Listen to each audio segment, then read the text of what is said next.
የመጣውበት ጊዜ ወይ አንድ አመት ከምናምን ነው ግን ሆኖም እዚህ ትምህርት ቤት ውስጥ ብዙ ችግር ነበር ያያየው ያለውት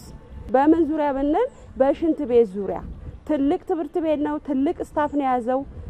ብዙ ተማሪዎች ነው የሚያስተናግደው በዚህ ልክ ግን ፋሲሊቲ አልተሟላም ነበር ወንድና ሴት ተማሪዎች በአንድ ሽንት ቤት ነበር ሲጠቀሙ የነበረውና ብዙ የተለያየ የስነ ልቦና ተጽኖ ሲደርስባቸው ነበር ሊደፈሩ ሁላ የተያዘ ጊዜ ነበርና አሁን ግን የተወሰነ በዚህ ድርጅት ይሄን ሽንት ቤት በመስራታቸው እጅግ ትልቅ የላቀ ምስጋናዬን አቀርባለሁ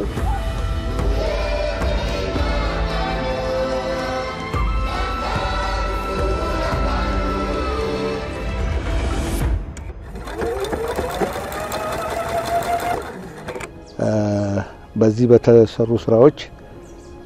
ያያዋቸው ነገሮች አሉ በተለይ በዚህ